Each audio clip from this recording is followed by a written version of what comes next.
We're live. And we're live.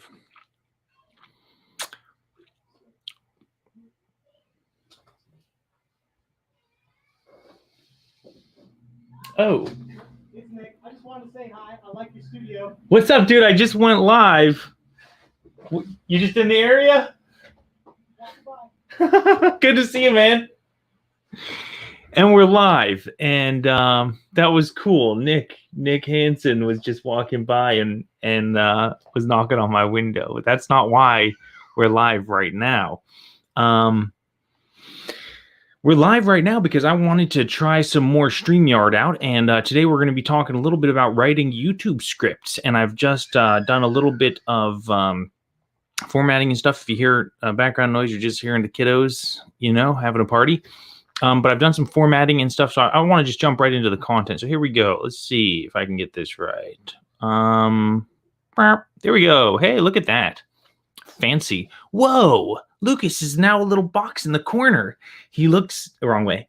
Look at that. Look at that. All right, cool. I designed this in Canva. If you want to learn how I did the design on it, then be sure to. There he is, Jeremy Price. Look at this. Hang on. And I can add that there. Let's see if you. Thanks, bro. You're the best. So I have here writing YouTube scripts. And I'm going to keep it. Let's see. How do I get rid of the? Okay. Writing YouTube scripts, short scripts for YouTube, research, synthesize, and organize. Very interesting. We're going to go through this information one piece at a time. And just so you guys know, I'm learning how to do these things. And I just feel like, the best way to learn something, at least for me, is to just try it. So let's just get right into it. Writing YouTube scripts. So what we're going to be covering today is we're going to look at a content hierarchy. We're going to talk a little bit about the structure of a quality script, at least for YouTube and short form content and ads. We're going to talk about some keywords, and I'm going to encourage you to STFU, and just do it. Just like with me, all the fears and concerns I have of myself, and I'm like, man, I don't know, should I go live tonight? Well, why don't you just STFU and do it? So let's start with the content hierarchy. Let's see if I can get this right. Bloop. Here we go. I made a, oopsie, get this out of here. I made a content hierarchy. This is a nice little graphic that kind of helps to me to kind of visualize what kind of content I want to be creating, on my channel, if my channel is about marketing. So the top level industry on this hierarchy, and this would be applicable to, you just change it for yours. This one is marketing. And then the next one down, the category is content creation. You could have other categories in the marketing, industry. From content creation, you can see it breaks off into more sub areas like pre-production, like planning, production, filming, and post-production editing. And those even break down even further into other subsections that you can then go and break down. The reason this is important is because this will be helpful if you have one of these about your channel, about your industry that you're in. You'll be able to say, okay, I know that I need to make a video every week. I know I'm going to be live. And so what do I want to make a video about? Well, let's see. I did a video about post-production editing. And I did about repurposing content. Maybe it's time to go into the editing aspect or into photo editing. Or maybe, I want to do a video about the scheduling part and what it's like scheduling with talent, or how to be organized when it comes to organizing props and products and that sort of thing, for this upcoming shoot. So this kind of helps you to visualize your industry and the content that you'll be producing, and how it interconnects. Something that is a little gem here that I didn't intend to share until just now when I realized it, is that when you're posting content on YouTube, the ultimate goal is to keep viewers on YouTube as long as possible. And if you're able to post a video that's, hey guys, this video is all about, quality lighting for your next YouTube video. If you have another video that's about, different light options like top 10 LEDs, or if you have a video that's about audio for your YouTube videos, being able to point at that video and say, if you liked this, then you might like that, and get a viewer to then go and consume that next piece of content, tells YouTube a lot of really good stuff about your channel and your content specifically. It says, whoa, this person has a viewer watching multiple pieces of content in succession. That's a really powerful thing. And you know, by looking at this and by thinking about the way that people's minds work, you know that somebody who's on YouTube looking at a video about quality, camera options is also going to be interested in lighting and audio and backdrops and marketing and distribution. And they're probably going to be interested in how to find good on-screen talent and all this other stuff, how to do live streaming, photography. Like, you can see how it branches off. So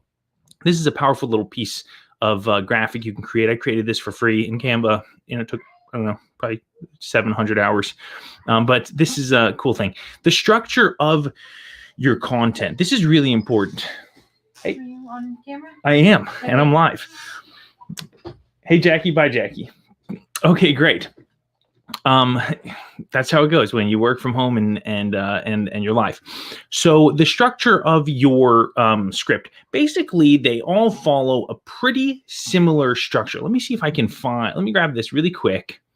And I'll share it with you guys so you guys can see it too. And this is a great way. Creative writing notes. Hang on a second. Bear with me. Trust me here. This is a wonderful thing that you can use to structure your content. Bloop.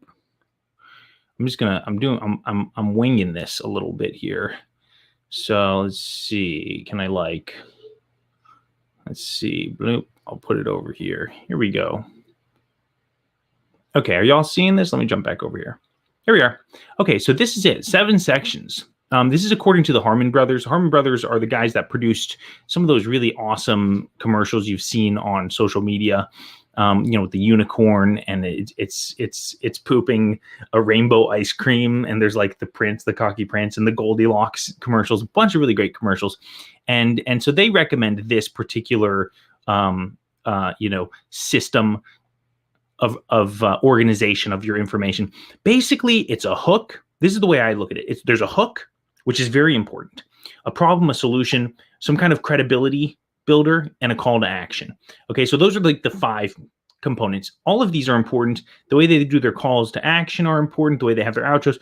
But really, really, if you can get a quality hook in there and a problem and a solution, and a call to action, you'd probably be just fine. So those are the different sections, to be thinking about, and to be creating your content with those pieces in mind. Let's talk just for a second about keywords. Keywords are really important.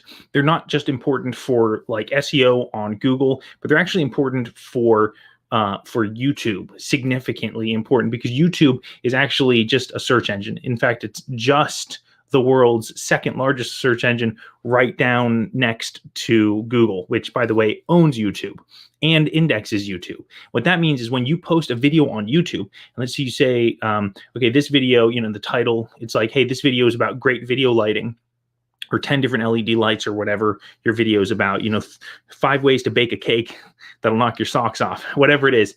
That title, that description, that information that you post with that video, Google is looking at it and cataloging it. And then when somebody searches for how to bake a cake to knock your socks off, you have a chance of showing up in the search results on Google, and of course also on YouTube. So having an idea of keywords is really important and very helpful when you're writing your titles, when you're writing your descriptions, and even in your content.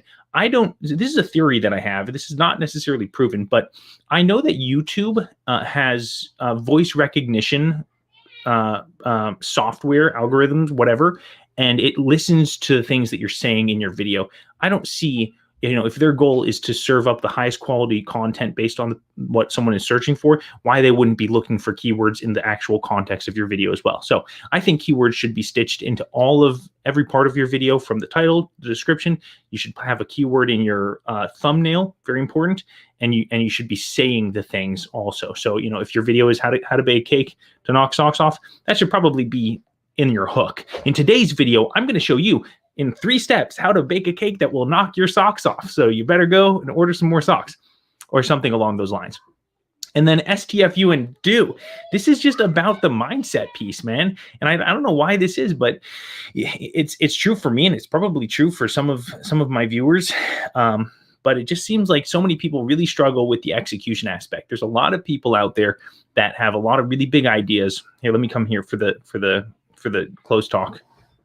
There's a lot of people out there that have a lot of different ideas. There's a lot of great ideas out there, but for whatever reason, people get, like analysis paralysis, and they don't do the thing that is a great idea to do. I mean, you probably have great ideas right now, and you just don't know how to get started with it. And so you don't do anything with it. And I think that is the most, it's just a shame, and it's terrible because, you should, here's how to combat that. Do what you can with what you have right now today. That's the way. That is the way. I don't know how to run this software ins and outs and how to do high quality presentation. I made this on Canva 10 minutes before we started this stream. Okay. I was like putting it together. I had to make it twice because there were some spelling errors in there. I couldn't spell one of the words. And I didn't spell check it before I downloaded it. My point is, my good friend Dana says action creates clarity. And I think that is absolutely true. And I think that if you're wanting to do something, you should just start going towards it with whatever you have. So let's jump right in. Let's not spend any more time. Let's see what we got. So for the research part, let's talk about research for a second. When it comes to research, you can really go in depth on research, like crazy. In fact, I have a problem. When I start writing a script, frequently I will spend, oopsie, look, I changed the slide, but I'm not sharing it with you guys. Dang. And it was a cool slide that could go swish. Anyway, I have a problem that when I start researching a topic for a script that I'm writing, I do the rabbit hole. You know what I'm talking about? You start researching, you're like, okay, I don't know, how to light better for video.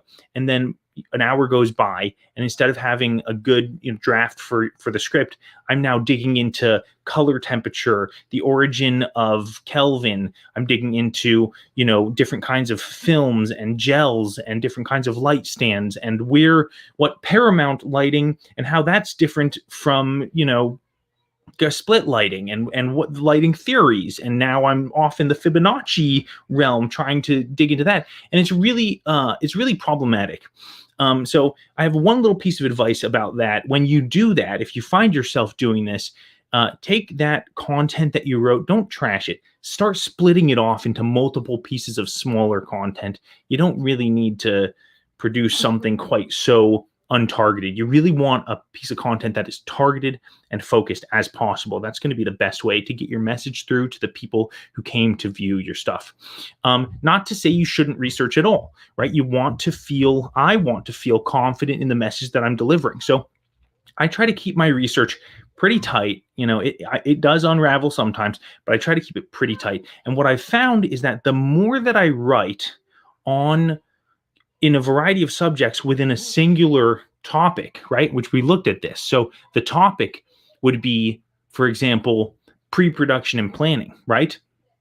And then the subjects would be logistics, script writing, or for example, the topic might be logistics, and then the subject is props and products, scheduling, talent, location, and set.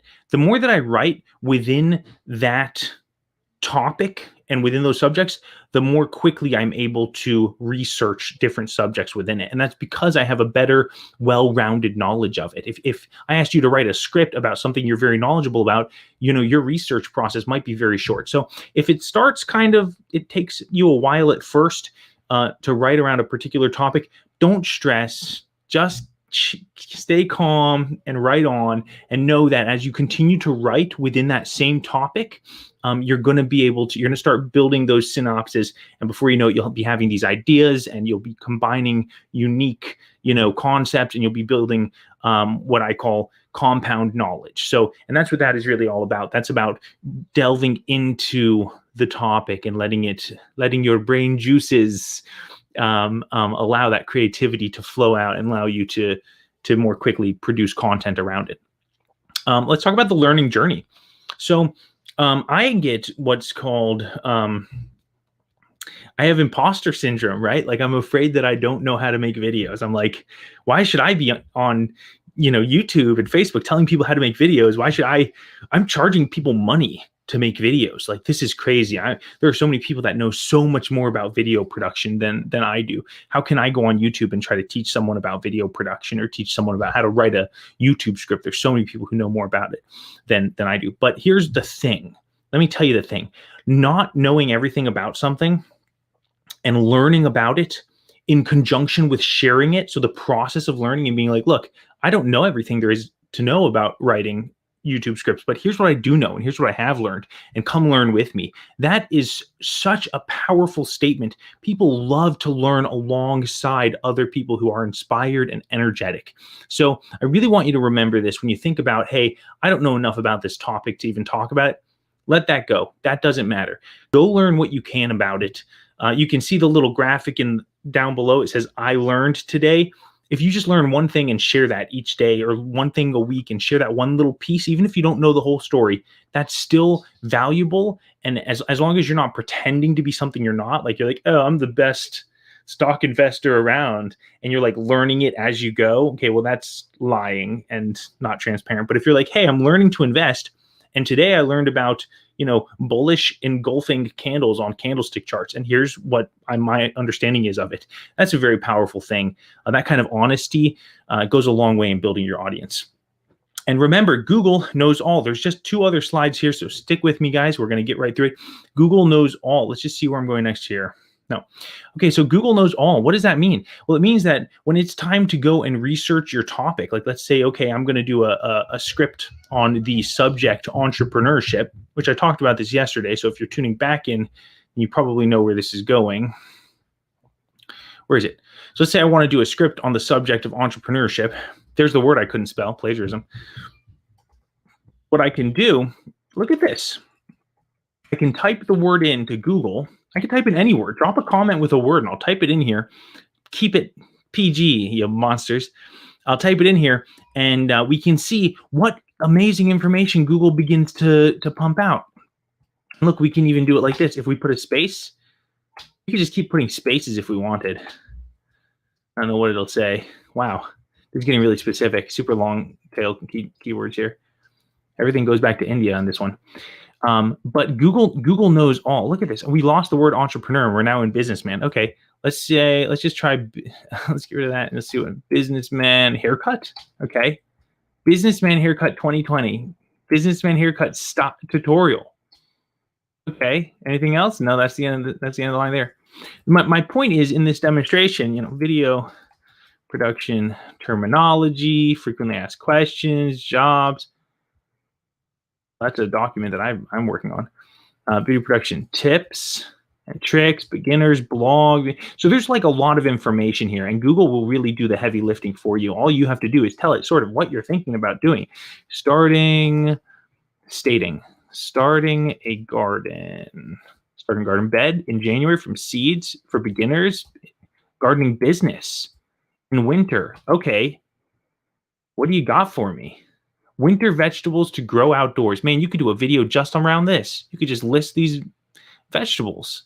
Someone doesn't know that stuff. And if you do it in a clean, good way, heck yeah. Oh, look at this. Interesting. These YouTube videos are showing up here for me. Didn't I just say? Hey, and look, these are from 2015.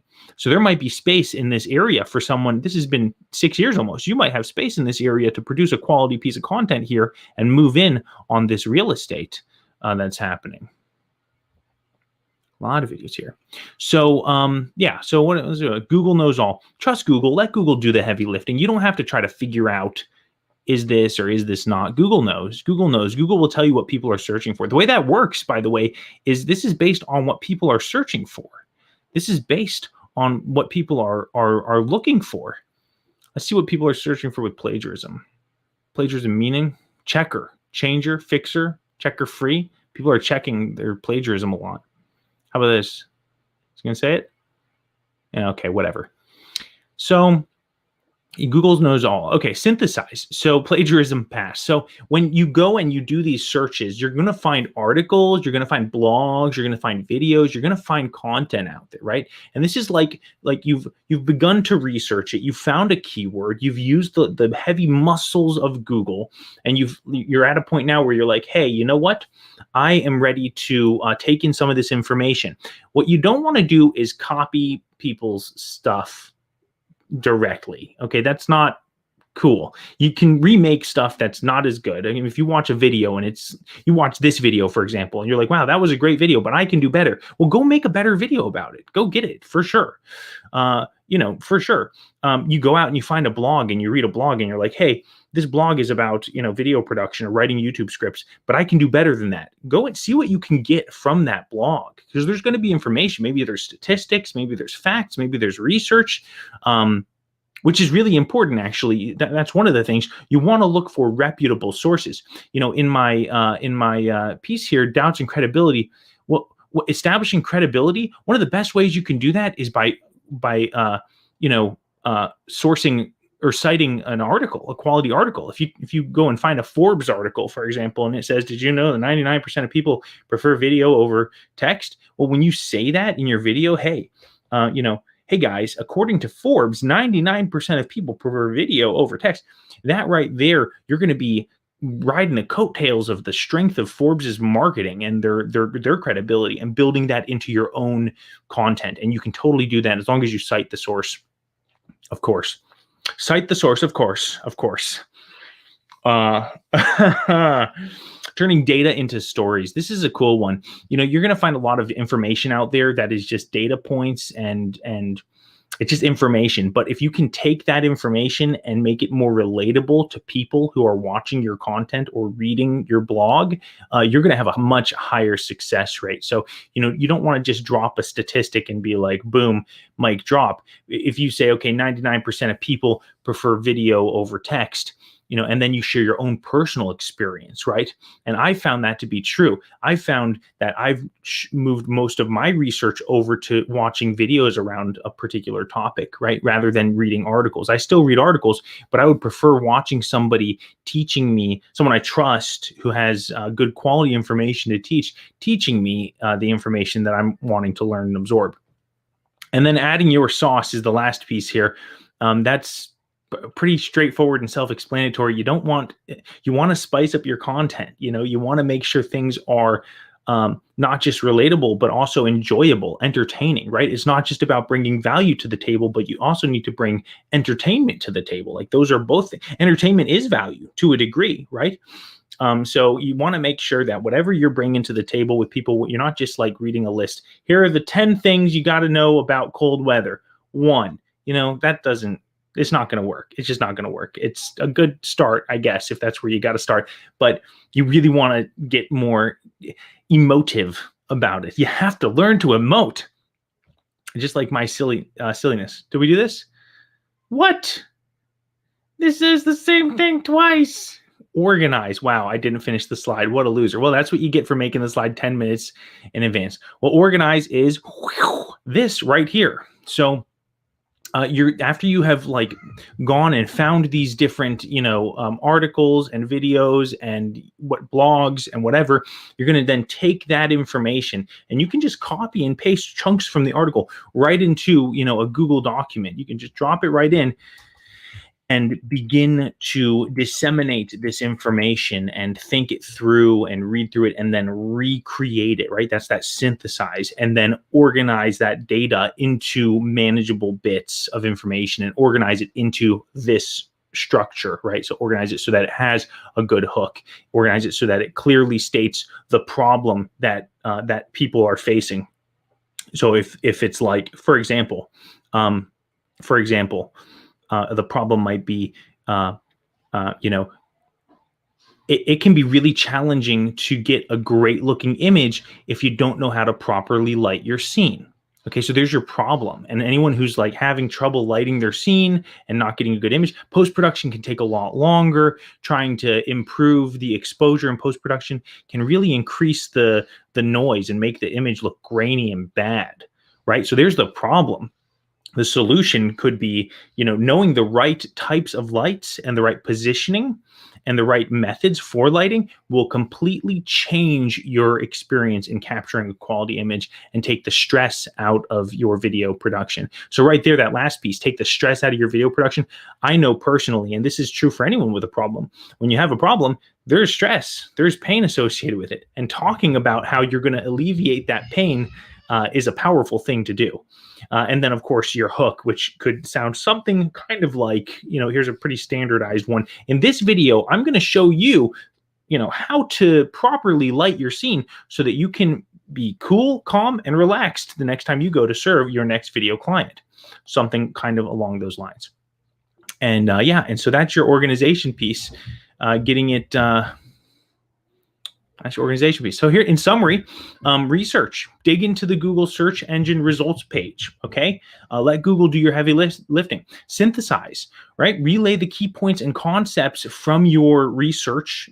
Relay that. Don't, in your own words, do not plagiarize things. It's not cool.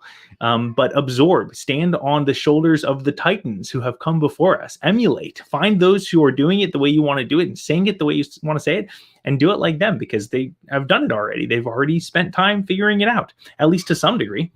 Organize. Format the information in a proven, it's behind the camera, in a proven structure so that it is as receivable as possible. And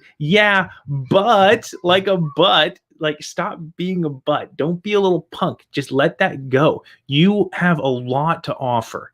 You just coming on camera and sharing who you are and what you're facing has the potential to inspire somebody to overcome or change or grow or learn, right? Let alone going and researching information about a topic and sharing that research in a great formatted way. So, get over it. Get over it. Let it go. Hang on. Can I do this? Solo layout. Boom. There it is. I hope you guys enjoyed the video today. I'm learning how to do this, so feel free to leave a comment. Let me know what you thought. I love the feedback. Any kind of feedback. If it was terrible, just say it, okay? And if it was great, then say that. Leave a thumbs up. Make sure you share. Make sure you subscribe. If you're not subscribed to my YouTube channel, it's like Lucas Scott. And I think that's it. So let's see. How do we close this thing? There it is. Thanks so much, and have a great day. Oopsie, it's a double end button. Okay, thanks so much, and have a great day.